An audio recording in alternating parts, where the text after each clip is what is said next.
संक्षिप्त पद्म पुराण पाताल खंड।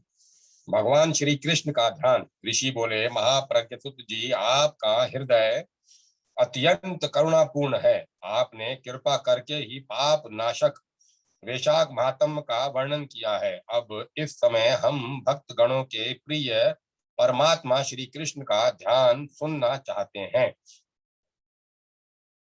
अब इस समय हम भक्त गणों के प्रिय परमात्मा श्री कृष्ण का ध्यान सुनना चाहते हैं, जो भव सागर से तारने वाले हैं। सुत जी ने कहा, मुनियों, वृंदावन में विचरने वाले जगत आत्मा श्री कृष्ण के जो गौओं, ग्वालों और गोपियों के प्राण हैं, ध्यान का वर्णन आप सब लोग सुने। द्विजवरों, एक समय महर्षि गौतम ने देव ऋषि नारद से यही बात पूछी थी। नारद जी ने उनसे जिस पाप नाशक ध्यान का वर्णन किया था, वही मैं आप लोगों को बताता हूँ। नारद जी कहते हैं, ध्यान करने वाले मनुष्य को सदा शुद्ध चित्त होकर पहले उस परम कल्याण में सुंदर वृंदावन का चिंतन करना चाहिए, जो फूलों के समुदाय, मनोहर सुगंध और बहते हुए मकरंद आदि से सुशोभित सुंदर सुंदर वृक्षों के नूतन पल्लवों से झुका हुआ शोभा पा रहा है, तथा खिली हुई नवल मंजिरों और ललित लताओं से आवृत है।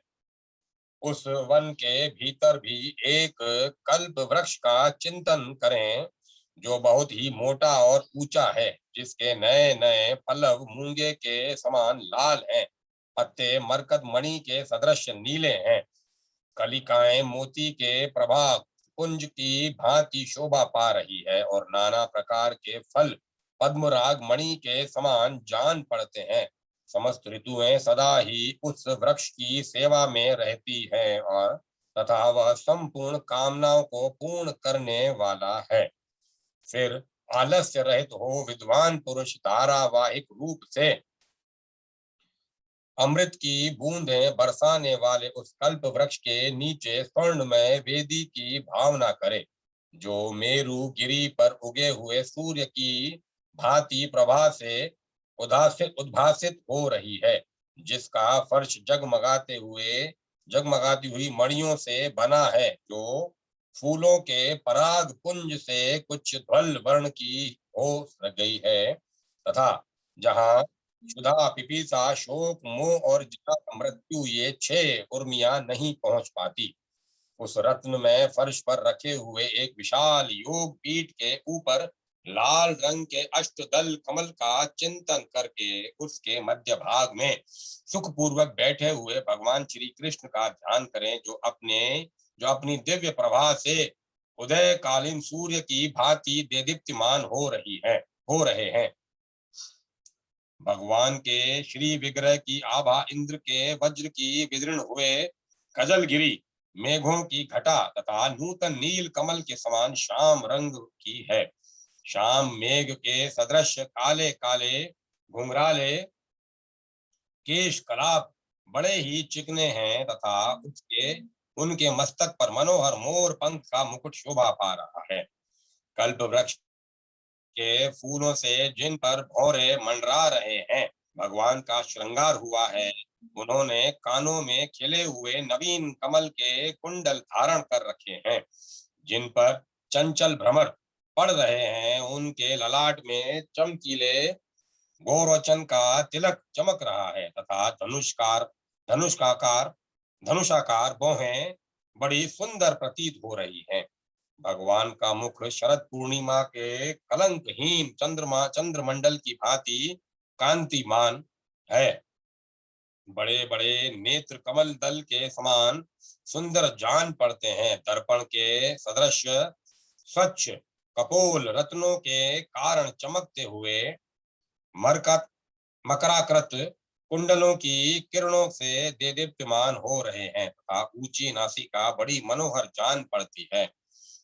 सिंदूर के समान परम सुंदर लाल लाल होंठ हैं। चंद्रमा कुंज और मंदार पुष्प की सी मंद मुस्कान की छटा से सामने की दिशा प्रकाशित हो रही है, तथा वन के कोमल पल्लवों और फूलों में के समूह द्वारा बनाए हुए हार से शंख सदृश मनोहर ग्रीवा बड़ी सुंदर जान पड़ती है।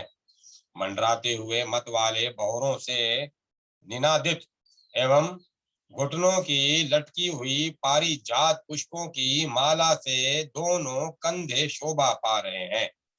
पिन और विशाल वक्ष स्थल रूपी आकाश हार रूपी नक्षत्रों से सुशोभित है तथा उसमें कौस्तुभ मणि रूपणी रूपी सूर्य भासमान हो रहा है। भगवान के वक्ष स्थल में श्री वत्स का चिन्ह बड़ा सुंदर दिखाई देता है। उनके कंधे ऊंचे हैं, गोल गोल सुंदर भुजाएं, घुटनों की लंबी एवं मोटी घुटनों तक लंबी एवं मोटी है। उदर का बड़ा भाग मनोहर है, नाभि विस्तृत और गहरी है तथा त्रिवली की रोम पंक्ति भंवरों की पंक्तियों के समान शोभा पा रही है। नाना प्रकार की मणियों से बने हुए भुजबंद कड़े, अंगूठियां, हार, करधनी, नुपुर और पेटी आदि आभूषण भगवान के श्री विग्रह पर शोभा पा रहे हैं। उनके समस्त अंग दिव्य अंग रागों से अनुरंजित हैं तथा कटी भाग कुछ हल्के रंग के पीतांबर से ढका हुआ है। दोनों जांघें और घुटने सुंदर हैं। पिंडलियों का भाग गोलाकार एवं मनोहर है।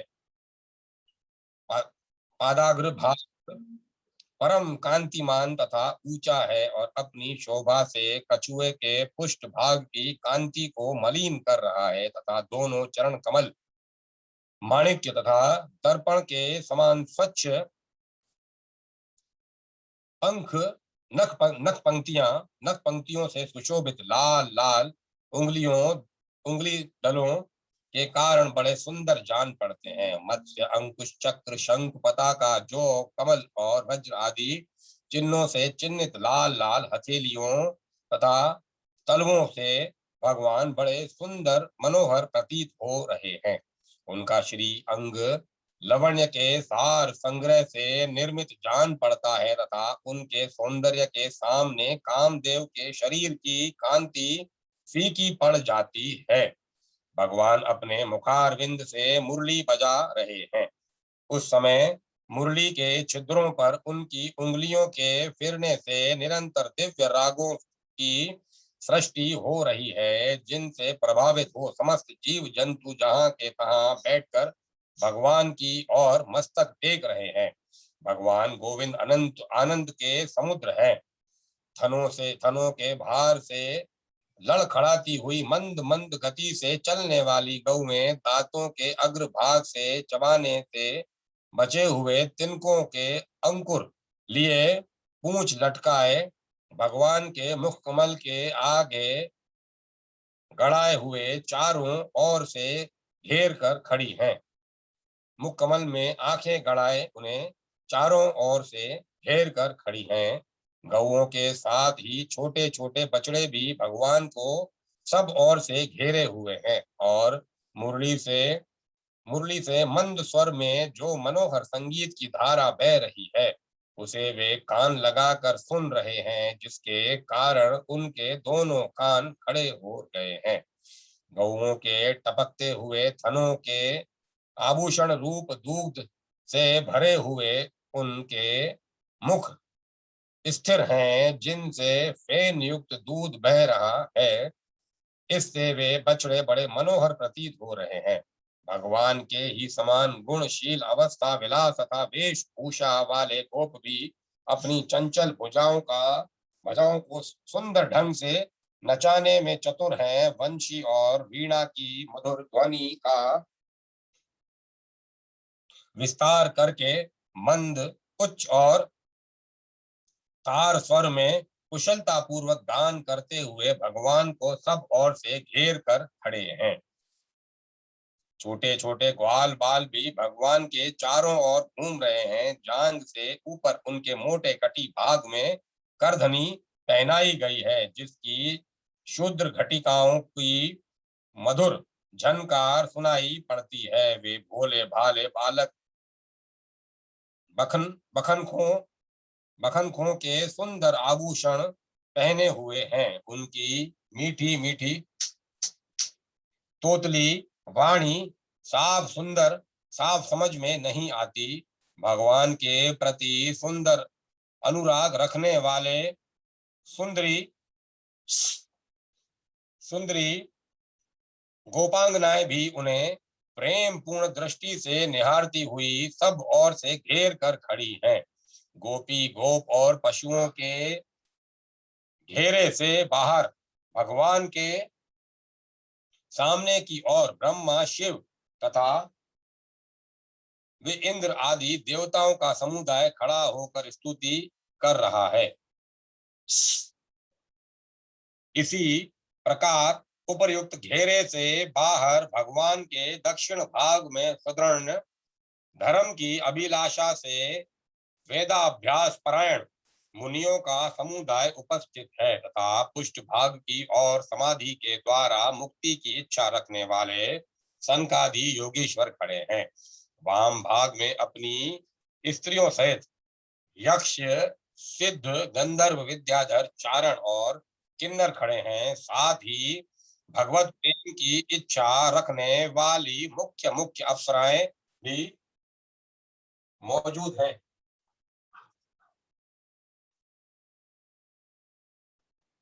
वे ये सब लोग नाचने गाने तथा बजाने के द्वारा भगवान की सेवा कर रहे हैं। तत्पश्चात आकाश में स्थित मुझ ब्रह्मपुत्र देव ऋषि नारद का चिंतन करना चाहिए। नारद जी के तत्पश्चात आकाश में स्थित मुझ ब्रह्मपुत्र देव ऋषि नारद का चिंतन करना चाहिए। नारद जी के शरीर का वर्ण शंख चंद्रमा तथा कुंद के समान गौर है। वे संपूर्ण आगमों के ज्ञाता हैं। उनकी जटाएं बिजली की पंक्तियों के समान पीली और चमकीली हैं। वे भगवान के चरण कमलों की निर्मल भक्ति के इच्छुक हैं तथा उन्हें सब ओर से आसक्तियों का सर्वथा परित्याग कर तथा अन्य सब और की आसक्तियों का सर्वथा परित्याग कर चुके हैं और संगीत संबंधी नाना प्रकार की स्तुतियों से युक्त 7 स्वरों और त्रिविध ग्रामों की मनोहर मूर्छनाओं को अभिव्यंजित करके अत्यंत भक्ति के साथ भगवान को प्रसन्न कर रहे हैं। इस प्रकार प्रखर एवं निर्मल बुद्धि वाला पुरुष अपने आत्म स्वरूप भगवान नंद नंदन का ध्यान करके मानसिक अर्घ्य आदि उत्तम उपसंहारों से अपने शरीर के भीतर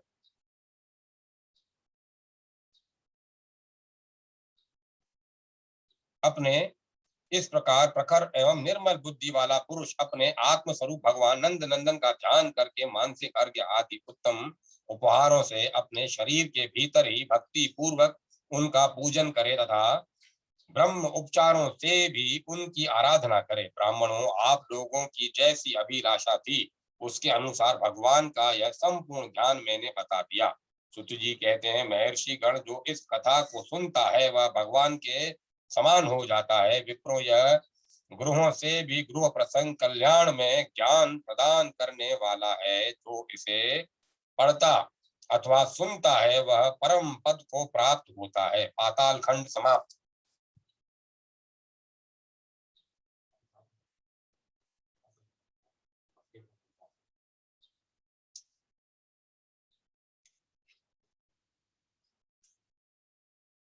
श्री ओम श्री परमात्मने नमः। संक्षिप्त पद्म पुराण उत्तरखंड नारद महादेव संवाद। बद्रिकाश्रम तथा नारायण की महिमा। ऋषियों ने कहा, वक्ताओं में श्रेष्ठ सुत जी, आपके द्वारा चर्चित नाना प्रकार की व्याख्याओं से युक्त परमानंद दायक पाताल खंड का हम लोगों ने श्रवण किया। अब भगवत भक्ति को बढ़ाने वाला जो पद्म पुराण का शेष अंश है उसे हम सुनना चाहते हैं। गुरुदेव, कृपा करके उस अंश का वर्णन कीजिए। सुत जी बोले, मुनियों, भगवान शंकर ने देव ऋषि नारद के प्रश्न का करने पर जिस पाप नाशक विज्ञान का श्रवण कराया था उसी को मैं कहता हूँ, आप सब लोग सुने। एक समय की बात है, भगवान के प्रिय भक्त देव ऋषि नारद जी लोकांतरों में भ्रमण करते हुए मंदराचल पर्वत पर गए तथा वहां भगवान शंकर से अपनी कुछ मनोगत बातों को पूछना ही उनकी यात्रा का उद्देश्य था। भगवान उमानाथ उस पर्वत पर विराजमान थे। नारद जी ने उन्हें प्रणाम किया और उनकी आज्ञा से उन्हीं के समान वे एक आसन पर बैठ गए। महात्माओं, उस समय उन्होंने भगवान शिव से यही प्रश्न किया जिसे आप लोग मुझसे पूछ रहे हैं।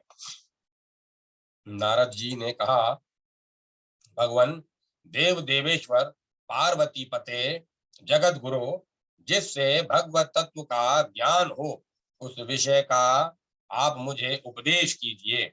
महादेव जी बोले, नारद सुनो, मैं वेदों की समानता करने वाले पुराण का वर्णन आरंभ करता हूँ।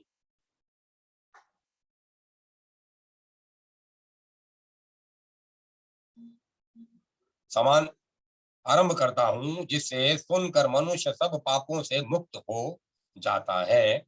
इस पृथ्वी पर 1,25,000 पर्वत हैं। उन सब में बद्री का आश्रम महान पुण्यदायक एवं उत्तम है, जहाँ भगवान नर नारायण विराजमान है।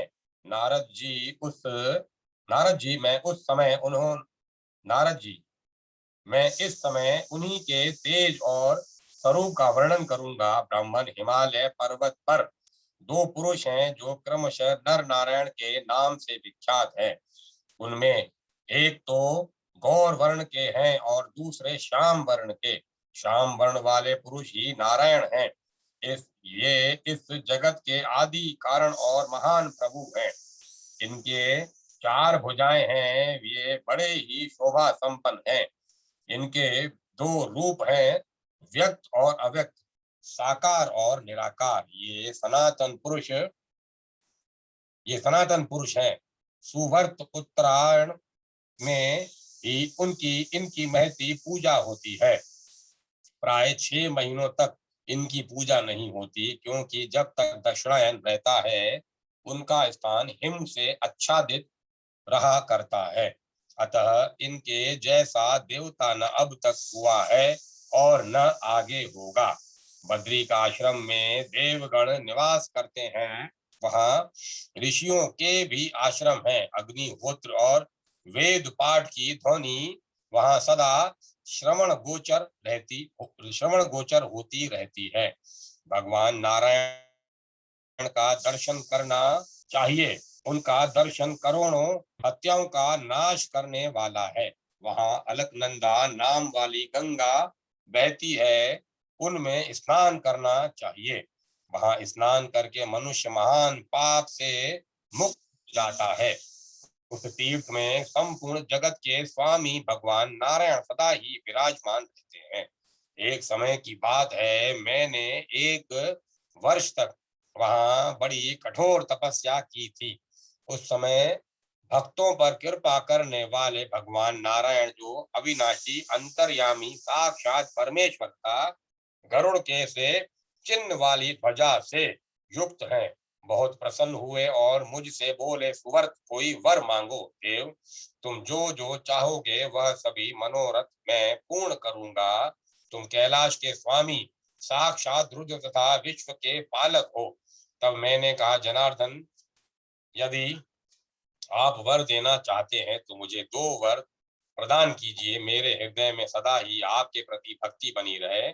और देवेश्वर, मैं आपके प्रसाद से मुक्ति दाता हूँ।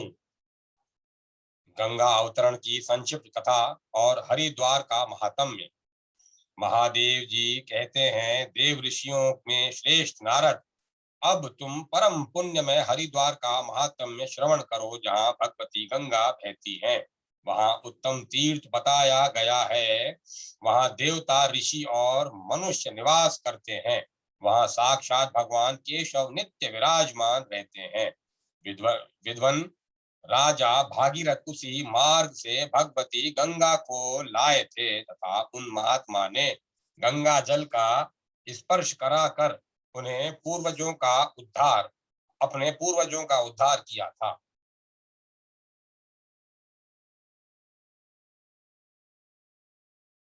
नारद अत्यंत सुंदर गंगा द्वार में जो जिस प्रकार गंगा जी को ले आए थे, वह सब प्रसंग में क्रमशः सुनाता हूँ। पूर्व काल में हरिश्चंद्र नाम के एक राजा हो चुके हैं, जो त्रिभुवन में सत्य के पालक विख्यात थे। उनके रोहित नामक एक पुत्र हुआ, जो भगवान विष्णु की भक्ति में तत्पर था। रोहित का पुत्र वृक था, जो बड़ा ही धर्मात्मा और सदाचारी था। उसके सुबाहु नामक पुत्र हुआ। सुबाहु से गर नामक पुत्र की उत्पत्ति हुई।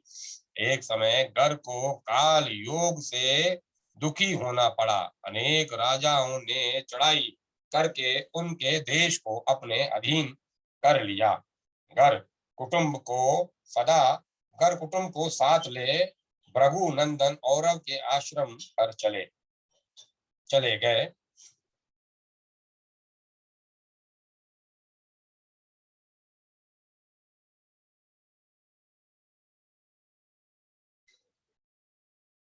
औरव ने कृपा पूर्वक वहां उनकी रक्षा की। वहीं उनके सगर नामक पुत्र का जन्म हुआ। महात्मा भार्गव से रक्षित होकर वह उसी आश्रम पर बढ़ने लगे। मुनि ने उसके यज्ञोपवीत आदि सब श्रोत्रियोचित क्षत्रियोचित संस्कार कराए। अस्त्र शस्त्रों तथा वेद विद्या का भी उसको अभ्यास कराया।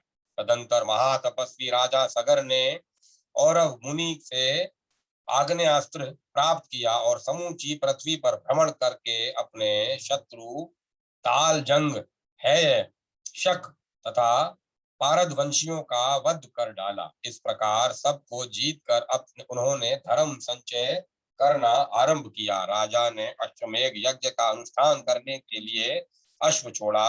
वह अश्व पूर्व दक्षिण समुद्र के तट पर हर लिया गया और पृथ्वी के भीतर पहुंचा दिया गया। तब राजा ने अपने पुत्रों को लगाकर सब ओर से उस रथ स्थान को खुदवाया। महासागर खोदते समय वे अश्व को तो नहीं पा सके, किंतु वहां तपस्या करने वाले आदि पुरुष महात्मा कपिल पर उनकी दृष्टि पड़ी। वे उतावली के साथ उनके निकट गए और जगत प्रभु कपिल को लक्ष्य करके कहने लगे, यह चोर है। कोलाहल सुनकर भगवान कपिल समाधि से जाग उठे। उस समय उनके नेत्रों से आग प्रकट हुई, जिससे 60,000 सगर पुत्र जलकर भस्म हो गए। महायशस्वी राजा ने समुद्र से उस मेधिक अश्व को प्राप्त किया और उसके द्वारा 100 अश्वमेघ यज्ञों का अनुष्ठान पूर्ण किया। नारद जी ने पूछा, ज्ञानेश्वर, सगर के 60,000 पुत्र बड़े बलवान और पराक्रमी थे। उन वीरों की उत्पत्ति किस प्रकार हुई, यह बताइए। महादेव जी बोले, नारद, राजा सगर की 2 पत्नियां थी।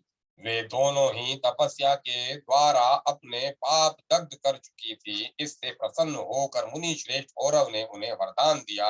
उनमें से एक रानी ने 60,000 पुत्र मांगे और दूसरी ने एक ही ऐसे पुत्र के लिए प्रार्थना की जो वंश चलाने वाला हो। पहली रानी ने तुम्बी में बहुत से शूरवीर पुत्रों को जन्म दिया। उन सब को भाइयों ने ही क्रमशः पाल पोस कर बड़ा किया। घी से भरे हुए घड़ों में रखकर उन कुमारों का पोषण किया गया। कपिला गाय का दूध पीकर वे सब के सब बड़े हुए। दूसरी रानी के गर्भ से पंचजन्य नामक पुत्र हुआ, जो राजा बना। पंचजन के अंशुमान नामक पराक्रमी पुत्र उत्पन्न हुआ। अंशुमान के दिलीप और दिलीप के भागीरथ हुए।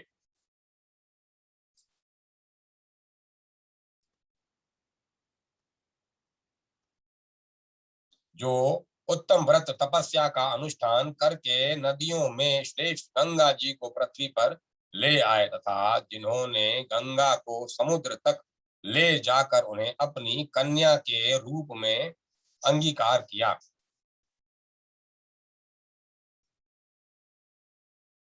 नारद जी ने पूछा, भगवान, राजा भागीरथ गंगा को किस प्रकार लाए थे, उन्होंने कौन सी तपस्या की थी, ये सब बातें मुझे बताइए। महादेव जी बोले, नारद, राजा भागीरथ अपने पूर्वजों का हित करने के लिए हिमालय पर्वत पर गए। वहां पहुंचकर उन्होंने 10,000 वर्षों तक भारी तपस्या की। इससे आदि देव भगवान निरंजन श्री विष्णु प्रसन्न हुए। उन्हीं के आदेश से गंगा जी आकाश से चली और जहाँ विश्वेश्वर श्री शिव नित्य विराजमान रहते हैं, उस कैलाश पर्वत पर उपस्थित हुई। मैंने गंगा जी को आया देख उन्हें अपनी जटा जूट में धारण कर लिया और 10,000 वर्ष तक उसी रूप में स्थित रहा। इधर राजा भागीरथ गंगा जी को न देखकर विचार करने लगे, गंगा कहाँ चली गई। ध्यान करके जब उन्होंने यह निश्चित रूप से जान लिया कि उन्हें महादेव जी ने ग्रहण कर लिया है, तब वे कैलाश पर्वत पर गए। मुनि श्रेष्ठ वहां पहुंचकर वे तीव्र तपस्या करने लगे। उनके आराधना करने पर मैंने अपने मस्तक से एक बाल उखाड़ा और उसी के साथ त्रिपथगा गंगा जी को उन्हें अर्पण कर दिया। गंगा को लेकर वे पाताल में जहां उनके पूर्वज भस्म हुए थे गए। उस समय भगवान विष्णु के चरणों से प्रकट हुई गंगा जब हरिद्वार में आई, तब वह देवताओं के लिए भी दुर्लभ श्रेष्ठ तीर्थ बन गया। जो मनुष्य उस तीर्थ में स्नान तथा विशेष रूप से श्री हरि का दर्शन करके उनकी परिक्रमा करते हैं, वे दुख के भागी नहीं होते। ब्रह्म हत्या आदि पापों की अनेक राशियां ही क्यों न हो, वे सब सर्वदा श्री हरि के दर्शन मात्र से नष्ट हो जाती हैं। एक समय में भी हरिद्वार में श्री हरि के स्थान पर गया था। उस समय उस तीर्थ के प्रभाव से मैं विष्णु स्वरूप हो गया। सभी मनुष्य वहां श्री हरि का दर्शन करने मात्र से वैकुंठ लोक को प्राप्त होते हैं। परम सुंदर हरिद्वार तीर्थ मेरी दृष्टि में सबसे अधिक महत्वशाली है। उस समस्त तीर्थों में श्रेष्ठ और धर्म अर्थ काम मोक्ष रूप चारों पुरुषार्थ प्रदान करने वाला है। गंगा जी की महिमा श्री विष्णु जी, यमुना जी, गंगा जी, प्रयाग जी, काशी जी, गया जी और गदाधर जी की स्तुति। महादेव जी कहते हैं, मुनि श्रेष्ठ, अब मैं श्री गंगा जी के महात्म्य का यथावत वर्णन करूंगा, जिसके श्रवण मात्र से तत्काल पापों का नाश हो जाता है। जो मनुष्य सैकड़ों योजन दूर से भी गंगा गंगा का उच्चारण करता है, वह सब पापों से मुक्त होता है और अंत में विष्णु लोक को जाता है। नारद, श्री हरि के चरण कमलों से प्रकट हुई गंगा नाम से विख्यात नदी पापों की स्थूल राशियों का भी नाश करने वाली है। नर्मदा, सरयू, वेत्रवती, बेतवा, तापी, पयोष्णी, मंदाकिनी, चंद्रा, विपाशा, व्यास, कर्मनाशिनी, पुष्पा, पूर्णा, दीपा, विदीपा तथा सूर्य तनया यमुना, इनमें स्नान करने से जो पुण्य होता है, वह सब पुण्य गंगा स्नान से मनुष्य प्राप्त कर लेते हैं। जो मनीषी पुरुष समुद्र सहित पृथ्वी का दान करते हैं, उनको मिलने वाला फल भी गंगा स्नान से प्राप्त हो जाता है। सहस्त्र गोदान, 100 अश्वमेघ यज्ञ तथा सहस्त्र वृषभ दान से जिस अक्षय फल की प्राप्ति होती है, वह गंगा जी के दर्शन से क्षण भर में प्राप्त हो जाता है। वह गंगा नदी महान पुण्यदायिनी है।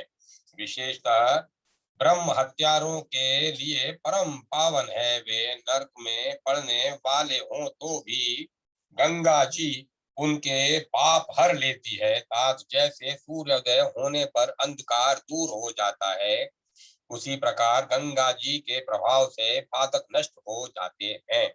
ये माता गंगा संसार में सदा पवित्र मानी गई है। इनका स्वरूप परम कल्याणमय है। माता जानवी का स्वरूप दिव्य है। जैसे देवताओं में श्री विष्णु श्रेष्ठ हैं, उसी प्रकार नदियों में गंगा उत्तम है। जहाँ गंगा, यमुना और सरस्वती है, उन तीर्थों में स्नान और आचमन करके मनुष्य मोक्ष का भागी होता है। इसमें तनिक भी संदेह नहीं है। भिन्न भिन्न तीर्थों में जाने पर भगवान श्री विष्णु तथा यमुना जी, गंगा आदि नदियों का किस प्रकार सत्वन करना चाहिए, यह बताया जाता है। प्रभु, मैं शुद्ध भाव से आपके संबंध में जो कुछ भी चर्चा करता हूँ, वही आपके लिए स्तुति हो। जो कुछ भोजन करता हूँ, वह आपके लिए नैवेद्य का काम दे। जो चलता फिरता हूँ, वही आपकी सेवा टहल समझी जाए। जो थक कर सो जाता हूँ, वही आपके लिए साष्टांग प्रणाम हो। तथा स्वामिन, मैं जो कुछ करता हूँ, इससे आप जगदीश्वर श्री विष्णु प्रसन्न हो। जिसके दर्शन, वंदन, स्पर्श तथा धारण करने से मनुष्य भव बंधन से मुक्त हो जाते हैं, वही यह यमुना जी का जल है। सूर्य पुत्री महानदी यमुना जी मनुष्य इस जगत में प्राप्त होने वाले दरिद्रता, रोग और मृत्यु आदि दुखों से पीड़ित होकर तभी तक संसार में भटकते रहते हैं, जब तक वे नीलमणि के सदृश आपके नीले जल का दर्शन नहीं करते अथवा इसे उसे अपने मस्तक पर नहीं चढ़ाते।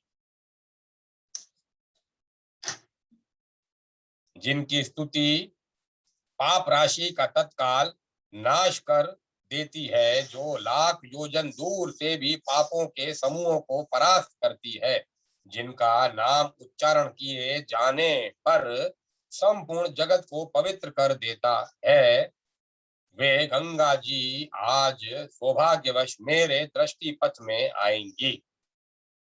मनुष्य दर्शन के लिए उत्कंठित तथा प्रसन्न चित्त होकर जिसके पथ का अनुसरण करता है, जिसके तट पर समस्त शास्त्र विहित कर्म उत्तमता उत्तमता पूर्वक संपन्न होते हैं, उन गंगा जी को यदि आदि सृष्टि के रचयिता ब्रह्मा जी ने पहले सर्वांगा सर्व सर्वगंगा के रूप में उत्पन्न किया था, उनके तट पर किया हुआ स्नान, संध्या, तर्पण, देव पूजा, श्राद्ध और ब्राह्मण भोजन आदि सब कुछ परिपूर्ण एवं भगवान को प्रसन्नता प्रदान करने वाला होता है। इसमें कोई आश्चर्य की बात नहीं है। परमानंद प्रदान करने वाले गंगा जी आप जल रूप में अवतीर्ण साक्षात पर ब्रह्म है। आपको नमस्कार है। आप मेरा दिया हुआ अर्घ्य ग्रहण कीजिए और मेरे पाप हर लीजिए। श्रीमती भागीरथी देवी, जो जल रूप में परिणित साक्षात धर्म की राशि है, भगवान विष्णु के चरण बिंदु से प्रकट हुई साधु का सार है, दुख रूपी समुद्र से पार होने के लिए जहाज है तथा स्वर्ग लोक में जाने के लिए सीढ़ी है।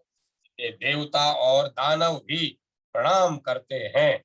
जो समस्त पापों का संहार करने वाला उत्तम गुण समूह से युक्त और शोभा संपन्न है, ऐसे जल को आप धारण करती हैं। मैं प्रसन्न चित्त होकर आपको नमस्कार करता हूँ। स्वर्गलोक की नदी भगवती गंगे, आप पाप के समुद्र में डूबी हुई जनता को तारने वाली हैं। अपनी बढ़ हुई शोभा युक्त लहरों की निर्मल कांति से पाप रूपी अंधकार राशि का नाश करती हैं तथा जगत को पवित्र करने वाली हैं।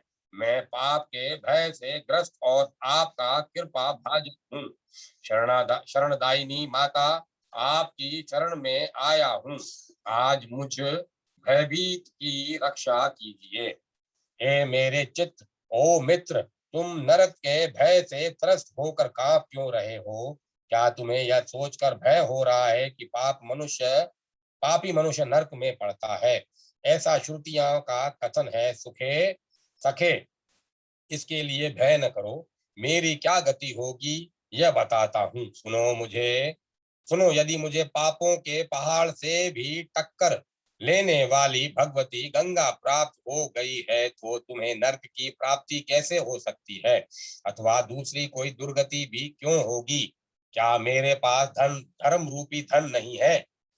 जिस गंगा जी के जल में किया हुआ स्नान स्वर्ग लोक के निवास तथा प्रशंसा के आनंद की अनुभूति का कारण बताया गया है, वहां किसी को स्नान करते देख स्वर्ग लोक की देवियां तक नूतन देवता अथवा इंद्र के मिलने की संभावना से बहुत प्रसन्न होती हैं। जानू पुत्री गंगे, जो लोग यम नियमों का पालन करते हुए आके जल में स्नान करते हैं, वे पहले के पापी होने पर भी निश्चय ही देवत्व प्राप्त कर लेते हैं। इस विषय में वेद प्रमाण है। बुद्धे, सदा इसी प्रकार तुम्हारी सद्बुद्धि बनी रहे। सखे, मन तुम्हारा भी कल्याण हो। चरणों, तुम भी इसी प्रकार योग्य पद स्थान पर स्थित रहो। नेत्रों, तुम दोनों ही उत्तम दृष्टि से संपन्न रहो।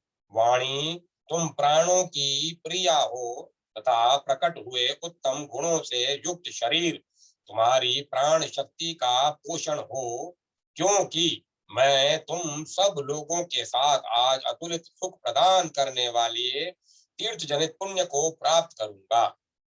गंगा, यमुना और सरस्वती, इन तीनों नदियों को आभूषण रूप में धारण करने वाले तीर्थराज प्रयाग सर्वेश्वर, मुझ पर अनुग्रह करो। मुझे ऊंचे उठाओ तथा मेरे अंतःकरण में 10 प्रकार के अविद्यांधकार को अपने तेज से नष्ट करो। ब्रह्मा, विष्णु, शिव तथा इंद्र आदि देवता और विद्वानों में श्रेष्ठ विद्वान ऋषि महर्षि भी जिसके श्वेत कृष्ण जल से शोभित तट का सेवन करते हैं, उस तीर्थ राज प्रयाग की जय हो, जय हो, जय हो। जहाँ आई हुई गंगा कालिंदी नंदिनी जहाँ आई हुई गंगा कलिंद नंदिनी यमुना का संगम पाकर मनुष्य के आध्यात्मिक, आदि देविक और तथा आदि भौतिक इन तीनों तापों का नाश करती है, उस तीर्थ राज प्रयाग की जय हो, जय हो, जय हो।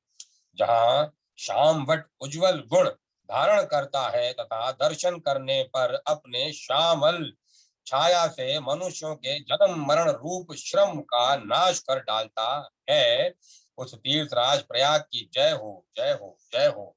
ब्रह्मा आदि देवता भी अपना काम छोड़कर जिस पुण्यमय सौभाग्य से युक्त तीर्थ का सेवन करते हैं तथा जहाँ दंडाधारी दंडधारी यमराज भी अपना दंड त्याग देते हैं, उस तीर्थ राज प्रयाग की जय हो, जय हो, जय हो। देवता, मनुष्य, ब्राह्मण तथा देव ऋषि भी प्रतिदिन जिसके सेवन से स्वर्ग एवं सर्वोत्तम भूमंडल का राज्य प्राप्त करते हैं, उस तीर्थराज प्रयाग की जय हो, जय हो, जय हो। प्रयाग अपने नाम के प्रताप से समस्त पापों का नाश कर डालता है। यह प्रसिद्ध वार्ता संपूर्ण दिशाओं में फैली हुई है, जिसके सुयश से सारी त्रिलोकी आच्छादित है, उस तीर्थराज प्रयाग की जय हो, जय हो, जय हो। जहाँ दोनों किनारे शाम और श्वेत सलील से सुशोभित दो श्रेष्ठ सरिताएं यमुना और गंगा चवर की मनोहर कांति धारण कर रही हैं, और आदि वट अक्षय वट छत्र के समान सुशोभित होता है, उस तीर्थ राज प्रयाग की जय हो, जय हो, जय हो। सरस्वती, यमुना और गंगा, ये 3 नदियां जहाँ डुबकी लगाने वाले मनुष्यों को जो त्रिवेणी संगम के संपर्क से अक्षत याग फल को प्राप्त हो चुके हैं, ब्रह्म लोक में पहुंचा देती है, उस तीर्थराज प्रयाग की जय हो, जय हो, जय हो। मैं प्रयाग में जाऊंगा जाऊंगा इन सुंदर बातों में ही कितने ही लोगों के करोड़ों जन्म बीत जाते हैं और प्रयाग की यात्रा सुलभ नहीं होती। कुछ लोग घर से चल तो देते हैं, पर मार्ग में ही फंस जाने के कारण उनके अनेकों वर्ष समाप्त हो जाते हैं। लाखों बार भाग्य की सहायता होने पर भी जो कभी प्राप्त होता है और कभी नहीं भी होता, वह त्रिवेणी संगम विशिष्ट उत्तम यज्ञ भूमि प्रयाग वाणी से परे है। क्या मेरा ऐसा भाग्य है कि वह मेरे नेत्रों का अतिथि हो सके। कलयुग में मनुष्य स्वर्ग की इच्छा होते हुए भी यज्ञ यज्ञादि आज्ञादि करने में असमर्थ होने के कारण जब स्तुति स्तोत्र एवं पाठ आदि के द्वारा किस प्रकार अमर पद की प्राप्ति हो, इस चिंता से आतुर होंगे। उनको अंगों सहित अग्नियोष्टम और अश्वमेध आदि यज्ञों का फल कैसे मिले, इसकी भली भांति आलोचना करके ब्रह्मा आदि देवताओं ने इस तीर्थ राज प्रयाग को ही सब प्रकार के अभिष्ट फलों का दाता बताया है। यदि मैंने प्रसाद और आतुरता आदि दोषों के कारण भली भांति संध्योपासना की नहीं की है, तो यहाँ सावधानता पूर्वक संध्या करने से मेरे संपूर्ण जन्म की संध्या उपासना पूर्ण हो जाए। जो माघ मास में अपनी महिमा के विषय में अन्यत्र भी गर्जना करता है, प्रेमी जनों के दूर से भी अपना ध्यान और कीर्तन करने पर जो बिना की किसी की सहायता के निरंतर अभिष्ट फल प्रदान करने वाला है, जिसकी धूल राशि शोभा से संपन्न है, जो त्रिवेणी का स्वामी है, जिसकी संसार में कहीं भी तुलना नहीं है, तथा जिसका दिव्य स्वरूप अंशुमाली सूर्य के समान प्रकाशमान है, उस श्रेष्ठ देवताओं द्वारा पूजित तीर्थराज प्रयाग को मैं प्रणाम करता हूँ।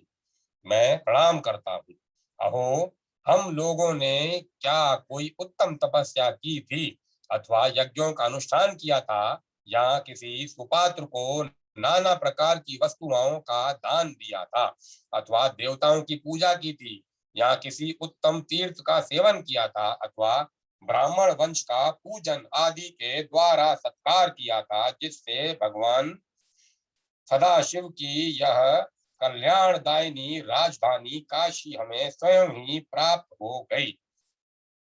मेरे बड़े भाग्य थे, जो अनेक जन्मों की पाप राशि का विध्वंस करने वाली संसार समुद्र के लिए नौका रूप यह सर्वार्श सर्वार्शमयी सर्वाश्चर्यमयी शिवपुरी मुझे प्राप्त हुई।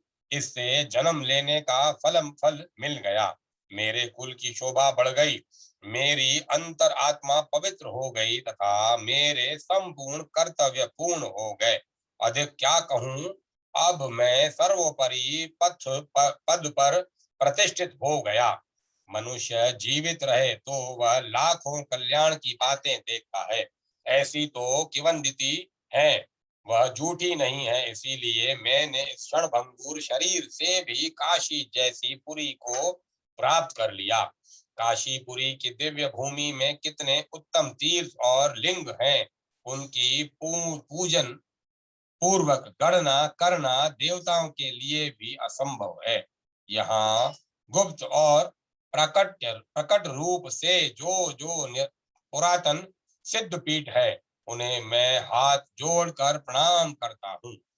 मनुष्य यदि श्री मणिकर्णिका के जल में स्नान करके भगवान विश्वनाथ जी का दर्शन किया जाता हो, तो पूर्वकृत पापों से भय की क्या आवश्यकता है, अथवा किए हुए अगणित पुण्यों द्वारा प्राप्त होने वाले आनंद से भी क्या लेना है। विद्याभ्यास को लेकर घमंड या मूर्खता के लिए खेद करने से क्या लाभ है। धन की प्राप्ति से होने वाले गर्व और निर्धनता के कारण होने वाले संताप से भी क्या प्रयोजन है।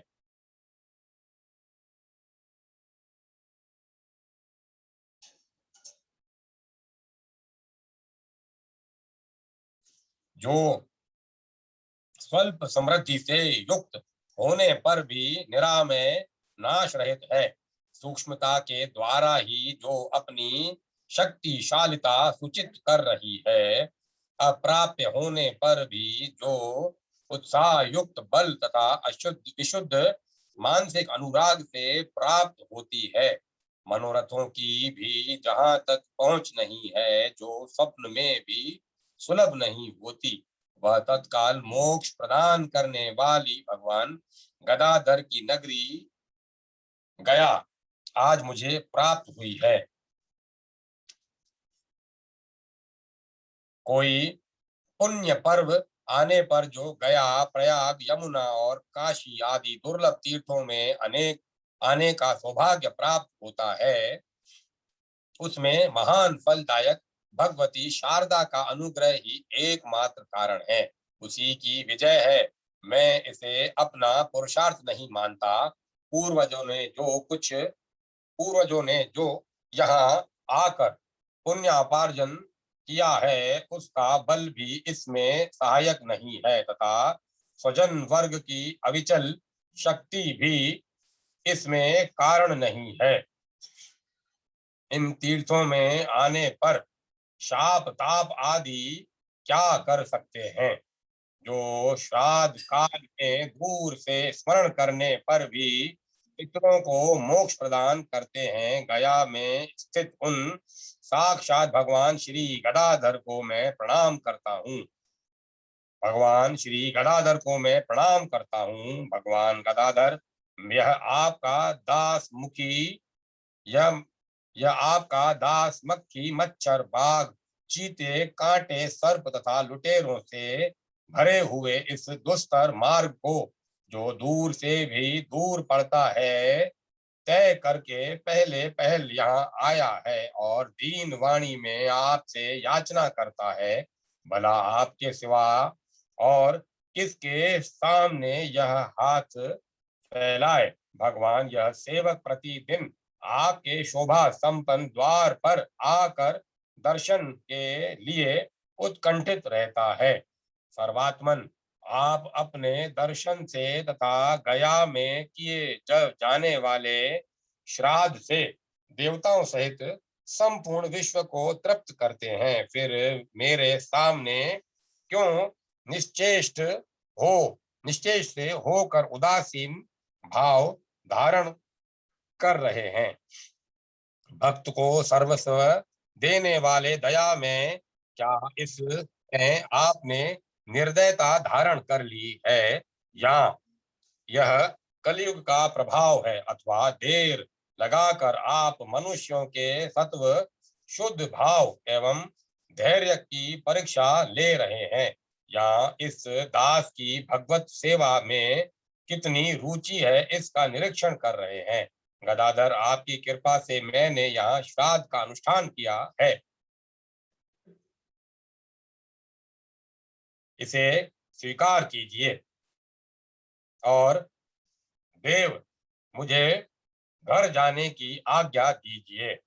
इस प्रकार यह देवताओं का स्तोत्र स्वर्ग एवं अभिष्ट वस्तु प्रदान करने वाला है। जो मनुष्य श्राद्ध काल में तथा प्रतिदिन स्नान के समय इसका पाठ करता है, उसे सब तीर्थों में स्नान के समान पुण्य होता है। उसके श्रवण पाठ तथा जप से युक्त फल की सिद्धि होती है। ब्राह्मण, प्रयाग, गंगा तथा यमुना की स्तुति का श्रवण करने से कर्म जन्य दोष नष्ट हो जाते हैं। तुलसी, सालग्राम तथा प्रयाग तीर्थ का महात्म्य।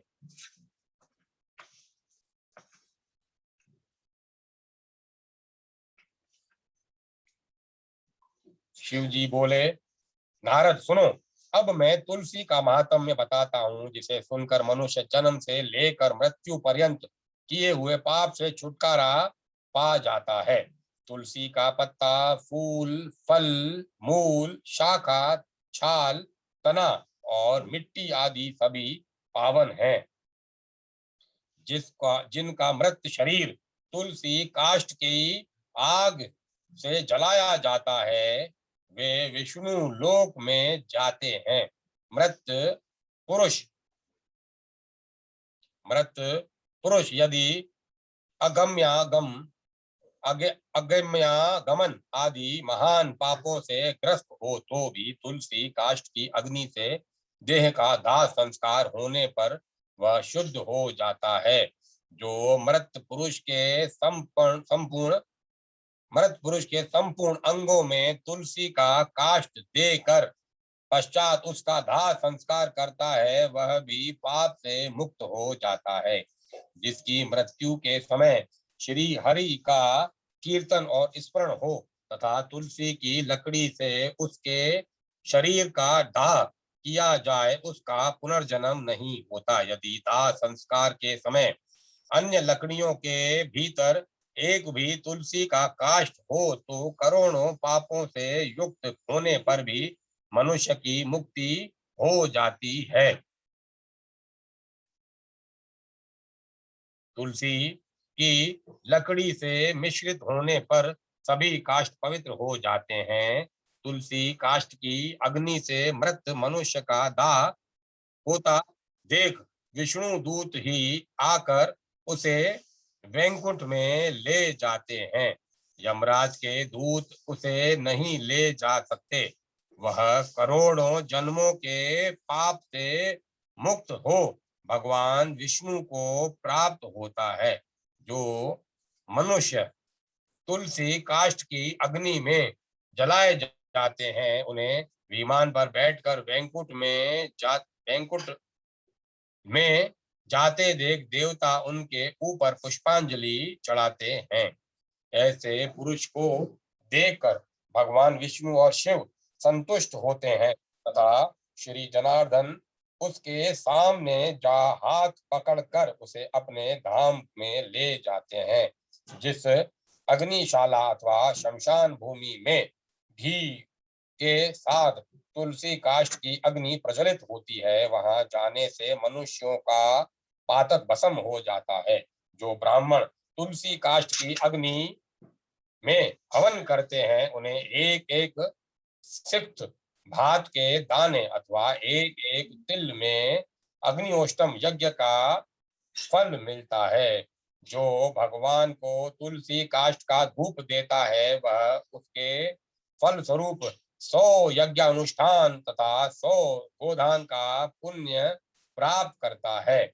जो तुलसी की लकड़ी की आंच से भगवान का नैवेद्य तैयार करता है, वह अन्न थोड़े उसका वह अन्न यदि थोड़ा सा भी भगवान केशव को अर्पण किया जाए तो वह मेरू के समान अन्नदान का फल देने वाला होता है। जो तुलसी काष्ठ की आग से भगवान के लिए दीपक जलाता है, उसे 10 करोड़ दीप दान का पुण्य प्राप्त होता है।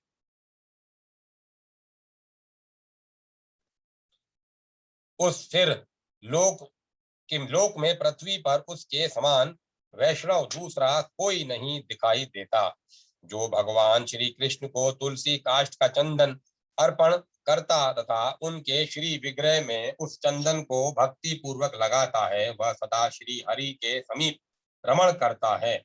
जो मनुष्य अपने अंग में तुलसी की कीचड़ लगाकर श्री विष्णु का पूजन करता है, उसे एक ही दिन में 100 दिनों के पूजन का पुण्य मिल जाता है। जो पितरों के पिंड में तुलसी दल मिलाकर दान करता है, उसके दिए हुए एक दिन के पिंड से पितरों को 100 वर्षों तक तृप्ति बनी रहती है। तुलसी की जड़ की मिट्टी के द्वारा विशेष रूप से स्नान करना चाहिए। इससे जब तक वह मिट्टी शरीर पर लगी रहती है, तब तक स्नान करने वाले पुरुष को तीर्थ स्नान का फल मिलता है। जो तुलसी की नई मंजरी से भगवान की पूजा करता है उसे नाना प्रकार के पुष्पों द्वारा किए हुए पूजन का फल प्राप्त होता है। जब तक सूर्य और चंद्रमा है तब तक वहां वह उसका पुण्य भोगता है। जिस घर में तुलसी वृक्ष का बगीचा है उसके दर्शन और स्पर्श से भी ब्रह्म हत्या आदि सारे पाप नष्ट हो जाते हैं। जिस जिस घर गांव अथवा वन में तुलसी का वृक्ष हो वहां वहां जगदीश्वर श्री विष्णु प्रसन्न चित्त होकर निवास करते हैं। उस घर में दरिद्रता नहीं रहती और बंधुओं से वियोग नहीं होता। जहाँ तुलसी विराजमान होती है वहां दुख भय और रोग नहीं ठहरते। यूं तो तुलसी सर्वत्र ही पवित्र होती है किंतु पुण्य क्षेत्र में वे अधिक पावन मानी गई हैं। भगवान के समीप पृथ्वी तल पर तुलसी को लगाने से सदा विष्णु पद वैकुंठ धाम की प्राप्ति होती है। तुलसी के द्वारा भक्ति पूर्वक पूजित होने पर शांति कारक भगवान श्री हरि भयंकर उत्पातों रोगों तथा अनेक दुर्निमित्तों दुर्निमित्तों का भी नाश कर डालते हैं। जहाँ तुलसी की सुगंध लेकर हवा चलती है वहां की दसों दिशाएं और चारों प्रकार के जीव पवित्र हो जाते हैं। मुनि श्रेष्ठ, जिस ग्रह में तुलसी के मूल की मिट्टी होती मौजूद है वहां संपूर्ण देवता तथा कल्याण में भगवान श्री हरि सर्वदा स्थित रहते हैं। ब्राह्मण तुलसी वन की छाया जहां जहां जाती है वहां वहां पितरों की तृप्ति के लिए तर्पण करना चाहिए। नारद, जहाँ तुलसी का समुदाय पड़ा हो वहां किया हुआ पिंडदान आदि पितरों के लिए अक्षय होता है। तुलसी की जड़ में ब्रह्मा, मध्य में भगवान जनार्दन तथा मंजिर में श्री रुद्र देव का निवास है। इसी से वह पावन मानी गई है। विशेषतः शिव मंदिर में यदि तुलसी का वृक्ष लगाया जाए तो उससे जितने बीज तैयार होते हैं उतने ही युगों तक मनुष्य स्वर्ग लोक में निवास करता है। जो पार्वण श्राद्ध के अवसर पर श्रावण मास में तथा संक्रांति के दिन तुलसी का पौधा लगाता है उसके लिए वह अत्यंत पुण्यदायिनी होती है। जो प्रतिदिन तुलसी दल से भगवान की पूजा करता है वह यदि दरिद्र हो तो धनवान हो जाता है। तुलसी की मूर्ति संपूर्ण सिद्धियां प्रदान करने वाली होती है। वह श्री कृष्ण की कीर्ति प्रदान करती है। जहाँ शालग्राम की शिला होती है वहां श्री हरि का सानिध्य बना रहता है। वहां किया हुआ स्नान और दान काशी से 100 गुना अधिक महत्वपूर्ण होता महत्वशाली है। शालग्राम की पूजा से कुरुक्षेत्र प्रयाग तथा नैमिषारण्य की अपेक्षा कोटि गुना पुण्य प्राप्त होता है। जहाँ कहीं शालग्राममयी मुद्रा हो वहां काशी का सारा पुण्य प्राप्त हो जाता है। मनुष्य ब्रह्म हत्या आदि जो कुछ पाप करता है वह सब शालग्राम शिला की पूजा से शीघ्र नष्ट हो जाता है। महादेव जी के महादेव जी कहते हैं, नारद, अब मैं वेदों में कही हुई प्रयाग तीर्थ की महिमा का वर्णन करूंगा। जो मनुष्य पुण्य कर्म करने वाले हैं वे ही प्रयाग में निवास करते हैं। जहाँ गंगा यमुना और सरस्वती तीनों नदियों का संगम है वहीं तीर्थ प्रवर प्रयाग है। वह देवताओं के लिए भी दुर्लभ है। उसके समान तीर्थ तीनों लोकों में न कोई हुआ है न होगा। जैसे ग्रहों में सूर्य और नक्षत्रों में चंद्रमा श्रेष्ठ है उसी प्रकार सब तीर्थों में प्रयाग नामक तीर्थ उत्तम है। विद्वन, जो प्रातः काल प्रयाग में स्नान करता है वह महान पाप से मुक्त हो परम पद को प्राप्त होता है। जो दरिद्रता को दूर करना चाहता हो उसे प्रयाग में जाकर कुछ दान करना चाहिए। जो मनुष्य प्रयाग में जाकर वहां स्नान करता है वह धनवान और दीर्घजीवी होता है। वहां जाकर मनुष्य अक्षय वट का दर्शन करता है। उसके दर्शन मात्र से ब्रह्म हत्या का पाप नष्ट होता है। उसे आदिवट कहा गया है। कल्पांत में भी उसका दर्शन होता है। उसके पत्र पर भगवान विष्णु शयन करते हैं, इसीलिए वह अविनाशी माना गया है। विष्णु भक्त मनुष्य प्रयाग में अक्षय वट का पूजन करते हैं। उस वृक्ष में सूत लपेटकर उसकी पूजा करनी चाहिए। वहां माधव नाम से प्रसिद्ध भगवान विष्णु नित्य विराजमान रहते हैं। उसका दर्शन अवश्य करना चाहिए। ऐसा करने वाले पुरुष महापापों से छुटकारा पा जाता है। देवता, ऋषि और मनुष्य सभी वहां अपने अपने योग्य स्थान का आश्रय लेकर नित्य नित्य निवास करते हैं। वो हत्यारा, चांडाल, दुष्ट, दूषित हृदय, बाल घाती तथा अज्ञानी मनुष्य भी यदि वहां मृत्यु को प्राप्त होता है तो चतुर्भुज रूप धारण करके सदा ही वैकुंठ धाम में निवास करता है। जो मानव प्रयाग में माघ स्नान करता है उसे प्राप्त होने वाले पुण्य फल की कोई गणना नहीं है। भगवान नारायण प्रयाग में स्नान करने वाले पुरुषों को भोग और मोक्ष प्रदान करते हैं। जैसे ग्रहों में सूर्य और नक्षत्रों में चंद्रमा श्रेष्ठ है, उसी प्रकार महीने में माघ मास श्रेष्ठ है। यह सभी कर्मों के लिए उत्तम है। विद्वन, यह माघ मकर का योग चराचर त्रिलोकी के लिए दुर्लभ है।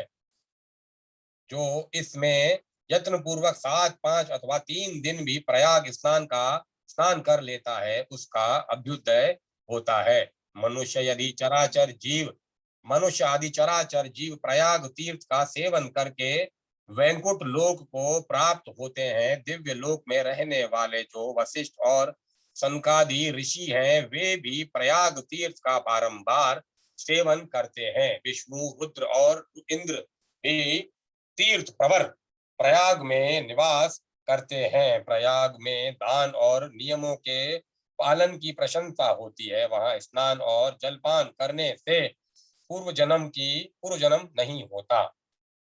त्रिरात्र तुलसी व्रत की विधि और महिमा। नारद जी बोले, भगवान आपकी कृपा से मैंने तुलसी के महात्म्य का श्रवण किया। अब त्रिरात्र तुलसी व्रत का वर्णन कीजिए।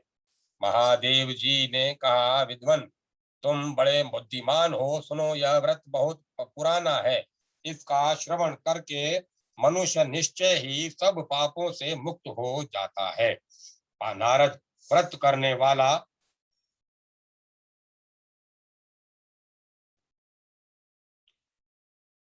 नारद व्रत करने वाला पुरुष कार्तिक शुक्ल पक्ष की नवमी तिथि को नियम ग्रहण करे, पृथ्वी पर सोए और इंद्रियों को काबू में रखे। त्रिरात्र व्रत करने के उद्देश्य से वह शौच स्नान से शुद्ध हो मन को संयम में रखते हुए प्रतिदिन रात को नियम पूर्वक तुलसी वन के समीप शयन करे।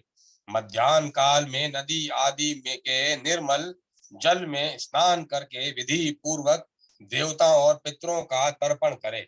इस व्रत में पूजा के लिए लक्ष्मी और श्री विष्णु की स्वर्णमयी प्रतिमा बनवानी चाहिए तथा उनके लिए 2 वस्त्र भी तैयार करा लेने चाहिए। वस्त्र पीत और श्वेत वर्ण के हों। वस्त्र व्रत के आरंभ में विधि पूर्वक नवग्रह शांति कराए। इसके बाद चरु पकाकर उसके द्वारा श्री विष्णु देवता की प्रीति के लिए हवन करे। द्वादशी के दिन देव देवेश्वर भगवान की यत्न पूर्वक पूजा करके विधि के अनुसार कलश स्थापन करे। कलश शुद्ध हो और टूटा टूटा ना हो। उसमें पंचरत्न, पंच पल्लव तथा औषधियां पड़ी हों। कलश के ऊपर एक पात्र रखे और उसके भीतर लक्ष्मी के साथ भगवान विष्णु की प्रतिमा को विराजमान करे। फिर वैदिक और पौराणिक मंत्रों का उच्चारण करते हुए तुलसी वृक्ष के मूल में भगवत प्रतिमा की स्थापना करें। तुलसी की वाटिका को केवल जल से सींचे। फिर देवादिदेव जगत गुरु भगवान को पंचामृत से स्नान कराकर इस प्रकार प्रार्थना करें। प्रार्थना मंत्र। जिनके रूप का कहीं अंत नहीं है, संपूर्ण विश्व जिनका स्वरूप है, जो गर्भ रूप आधारभूत जल में स्थिर होकर लोक सृष्टि का भरण पोषण करते हैं और माया से ही रूपवान होकर समस्त संसार की सृष्टि करते हैं, वे देव देव परमेश्वर मुझ पर प्रसन्न हो। आवाहन मंत्र। हे अच्युत, हे देवेश्वर, हे तेज पुंज जगदीश्वर, यहाँ पधारिए। आप सदा ही अज्ञान अंधकार का नाश करने वाले हैं। इस भवसागर से मेरी रक्षा कीजिए। स्नान मंत्र। पंचामृत और चंदन युक्त जल से भली भांति नहाकर गंगा आदि नदियों के जल से स्नान किए हुए भगवान अनंत मुझ पर प्रसन्न हो। विलेपन मंत्र। भगवान, मैंने चंदन अगरजा कपूर और केसर आदि का सुगंधित अंग राग भक्ति पूर्वक अर्पण किया है।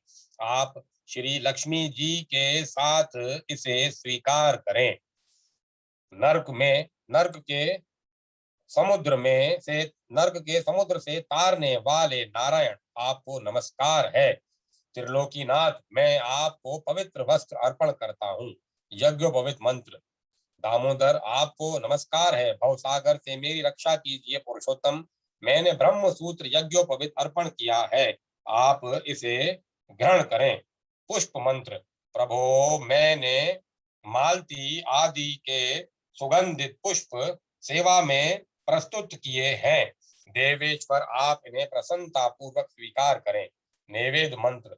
नाथ, भक्ष्य भोज्य पदार्थों से युक्त नैवेद्य स्वीकार कीजिए। परमेश्वर, यह सब रसों से संपन्न है, इसे ग्रहण करें। तांबुल मंत्र। देवेश्वर, मैंने सुपारी, पान के पत्ते और कपूर आपकी सेवा में भेंट किए हैं, आप यह बीड़ा स्वीकार करें। तत्पश्चात मैं भक्ति पूर्वक धूप, अगर तथा घी मिलाया हुआ गूगल उनकी आहुति देकर भगवान को सुंघाए। इस प्रकार पूजा करनी चाहिए। घी का दीपक जलाना चाहिए। मुनि श्रेष्ठ एकाग्रचित हो भगवान श्री लक्ष्मी नारायण के सामने तथा तुलसी वन के समीप नाना प्रकार का दीपक सजाना चाहिए।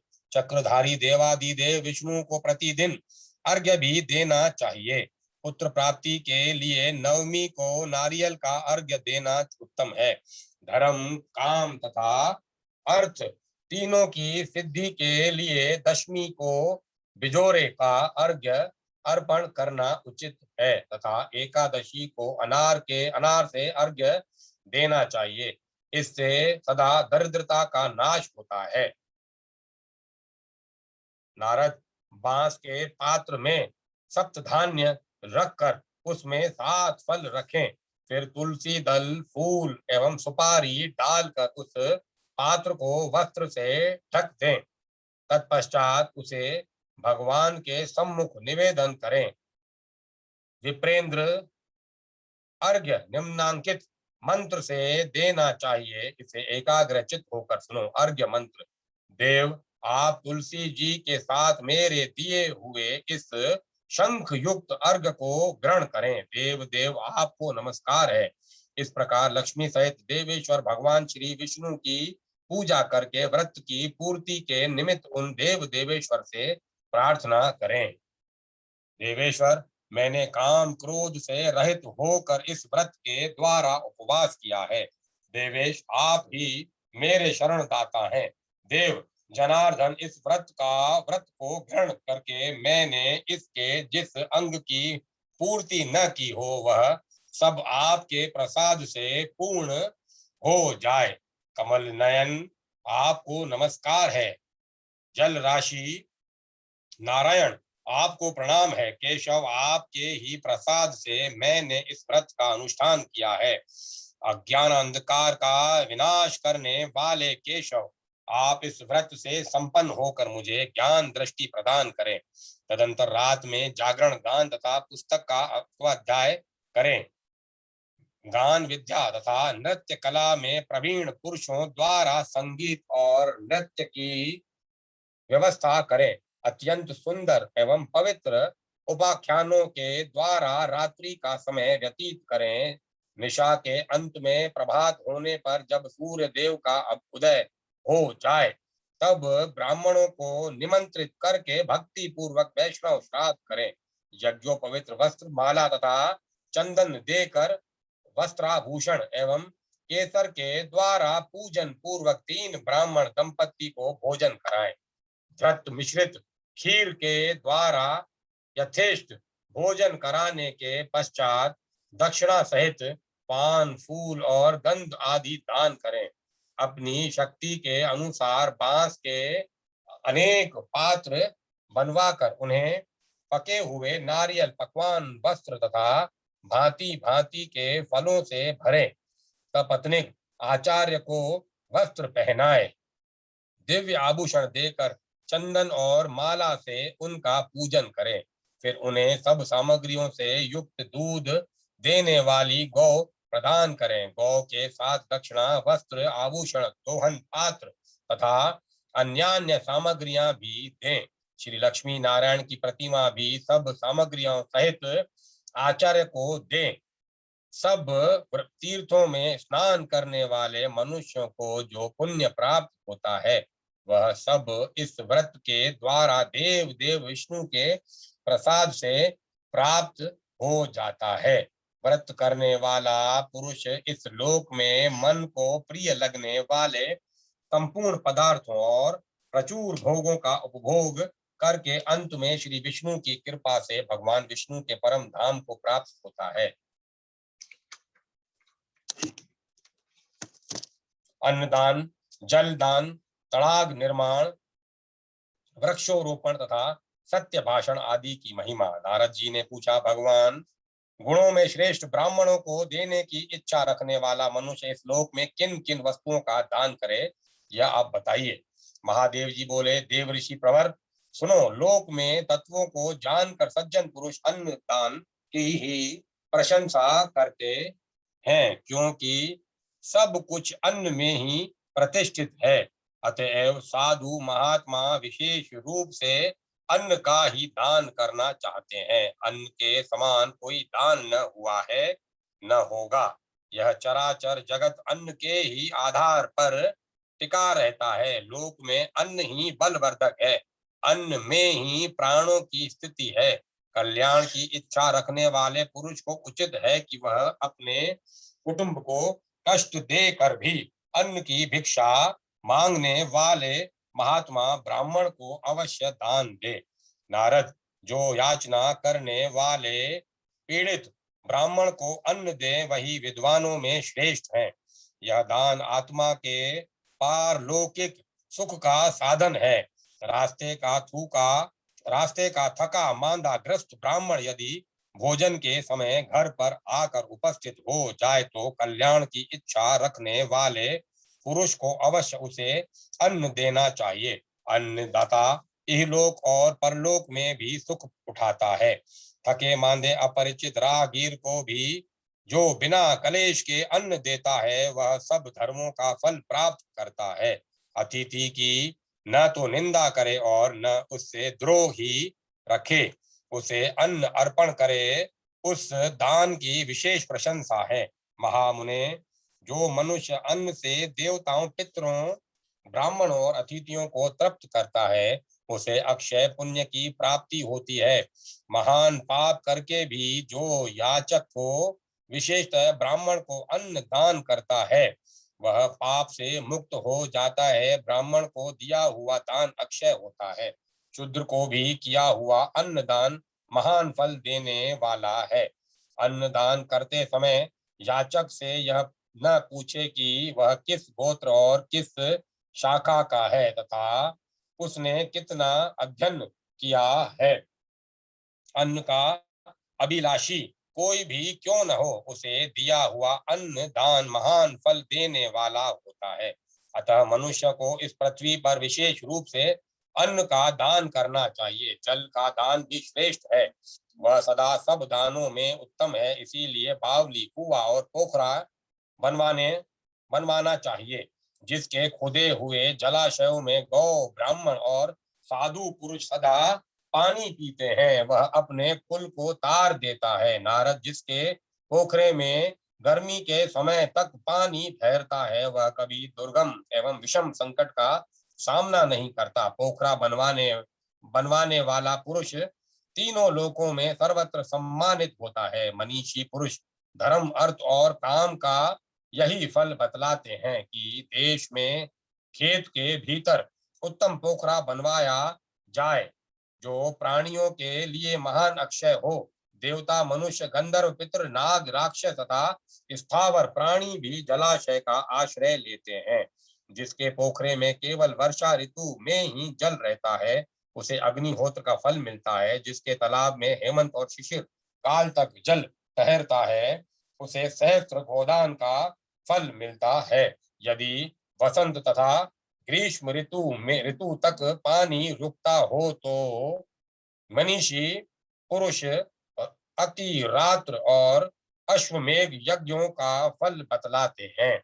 अब वृक्ष लगाने की जो लाभ हैं, उनका वर्णन सुनो। महामुने, वृक्ष लगाने वाला मनुष्य अपने भूतकालीन पितरों तथा होने वाले वंश का भी उद्धार कर देता है। इसीलिए वृक्ष को अवश्य लगाना चाहिए।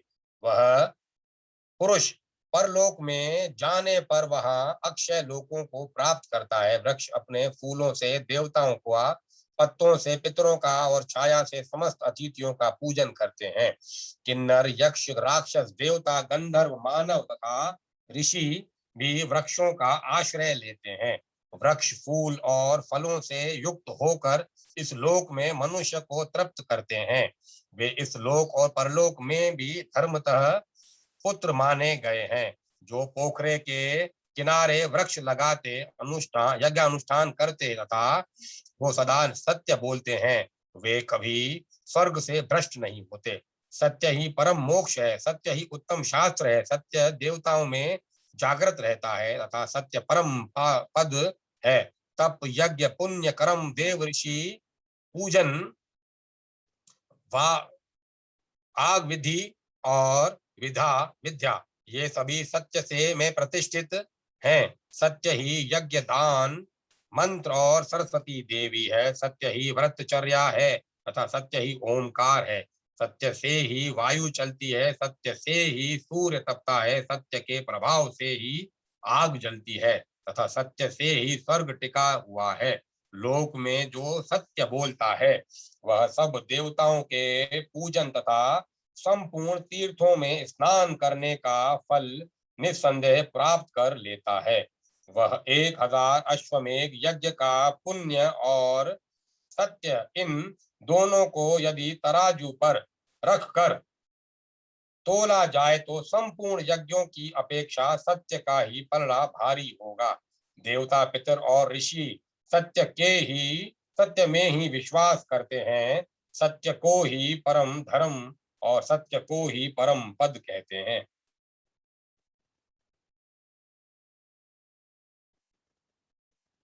सत्य परम पर ब्रह्म का स्वरूप बताया गया है। इसीलिए मैं तुम्हें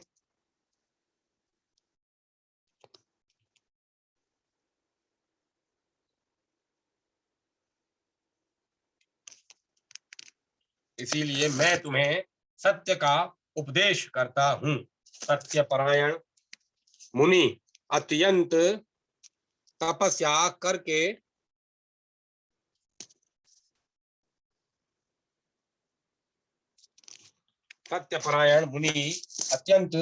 करके सत्य धर्म का पालन करते हुए इस लोक में स्वर्ग को प्राप्त हुए हैं। सदा सत्य ही बोलना चाहिए, सत्य से बढ़कर दूसरी कोई वस्तु नहीं है। सत्य रूपी तीर्थ अगाध, विस्तृत एवं पवित्र हृद कुंड से युक्त है। योग युक्त पुरुषों को उसमें मन से स्नान करना चाहिए। यही स्नान उत्तम माना गया है। जो मनुष्य अपने पराय अथवा पुत्र के लिए भी असत्य भाषण नहीं करते। वे स्वर्गगामी होते हैं। ब्राह्मणों में वेद, यज्ञ तथा मंत्र नित्य निवास करते हैं, किंतु जो ब्राह्मण सत्य का परित्याग कर देते हैं उनमें वेद आदि शोभा नहीं देते। अतः सत्य भाषण करना चाहिए। नारद जी ने कहा, भगवान, अब मुझे विशेषतः तपस्या का फल बताइए, क्योंकि प्राय सभी वर्णों का तथा मुख्यतः ब्राह्मणों का तपस्या ही फल है। महादेव जी बोले, नारद, तपस्या को श्रेष्ठ बताया गया है। तप से उत्तम फल की प्राप्ति होती है। जो सदा तपस्या में संलग्न रहते हैं वे सदा देवताओं के साथ आनंद भोगते हैं। तप से मनुष्य मोक्ष पा लेता है। तप से महत् पद की प्राप्ति होती है। मनुष्य अपने मन से ज्ञान विज्ञान का खजाना, सौभाग्य और रूप आदि जिस जिस वस्तु की इच्छा करता है वह सब उसे तपस्या से मिल जाती है। जिन्होंने तपस्या नहीं की है वे कभी ब्रह्म लोक में नहीं जाते। पुरुष जिस किसी कार्य का उद्देश्य लेकर तप करता है वह सब इस लोक और परलोक में उसे प्राप्त हो जाता है। शराबी, परस्त्री गामी, ब्रह्म हत्यारा तथा गुरु पत्नी गामी जैसा पापी भी तपस्या के बल से सबसे पार हो जाता है, सब पाप से छुटकारा पा लेता है। तपस्या के प्रभाव से 86,000 उधर्वरेता मुनि स्वर्ग में रहकर देवताओं के साथ आनंद भोग रहे हैं। तपस्या से राज्य प्राप्त होता है। इंद्र तथा संपूर्ण देवता और असुरों ने तपस्या से ही सदा अपना पालन किया है। तपस्या से ही वे वृत्ति दाता हुए हैं।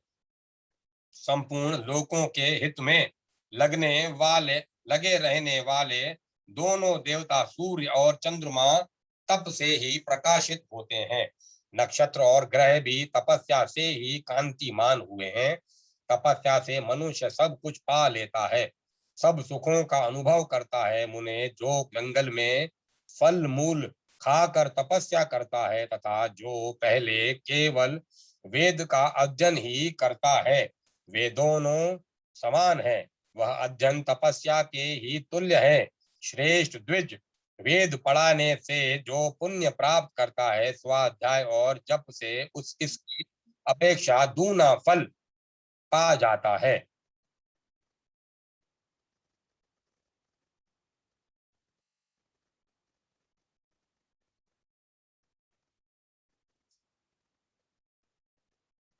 जो सदा तपस्या करते हुए शास्त्र के अभ्यास में ज्ञान उपार्जन करता है और लोक को उस ज्ञान का बोध कराता है, वह परम पूजनीय गुरु है। पुराण वेत्ता पुरुष दान का सबसे श्रेष्ठ पात्र है। वह पतन से त्राण करता है, इसीलिए पात्र कहलाता है। जो लोग सुपात्र को दान, धान्य, स्वर्ण तथा भांति भांति के वस्त्र दान करते हैं वे परम गति को प्राप्त होते हैं। जो श्रेष्ठ पात्र को गौ, भैंसे, हाथी और सुंदर सुंदर घोड़े दान करता है वह संपूर्ण लोकों में अश्वमेघ के अक्षय फल को प्राप्त होता है। जो सुपात्र को ज्योति, बोई एवं फल से भरी हुई सुंदर भूमि दान करता है वह अपने 10 पीढ़ी पहले के पूर्वजों और 10 पीढ़ी बाद तक के संतानों को तार देता है तथा दिव्य विमान से विष्णु लोक को जाता है। देवगण पुस्तक बांचने से जितना संतुष्ट होते हैं उतना संतुष्ट उन्हें यज्ञों से, प्रोक्षण, अभिषेक से तथा फूलों द्वारा की हुई पूजाओं से भी नहीं होता। जो भगवान विष्णु के मंदिर में धर्म ग्रंथ का पाठ करता है तथा देवी शिव, गणेश और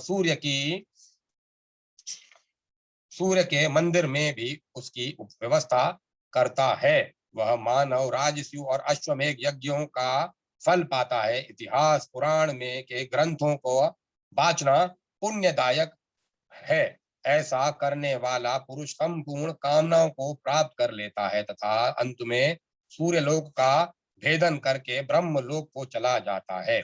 वहां 100 कल्पों तक रहने के पश्चात इस पृथ्वी पर जन्म ले राजा होता है। 1000 अश्वमेध यज्ञों का जो फल बताया गया है उसे वह मनुष्य भी प्राप्त कर लेता है जो देवताओं के आगे महाभारत का पाठ करता है। अतः सब प्रकार का यत्न करके भगवान विष्णु के मंदिर में इतिहास पुराण के ग्रंथों का पाठ करना चाहिए। वह शुभ कारक होता है। विष्णु तथा अन्य देवताओं के लिए दूसरा कोई साधन इतना प्रतिकारक नहीं है। मंदिर में पुराणों की कथा कराने और सुपात्र को दान देने से होने वाली सदगति के विषय में एक आख्यान तथा गोपी चंदन के तिलक की महिमा। अब मैं कथा को विराम देता हूँ। कल इस पाठ को यहाँ से आरंभ करेंगे। श्री कृष्ण हरे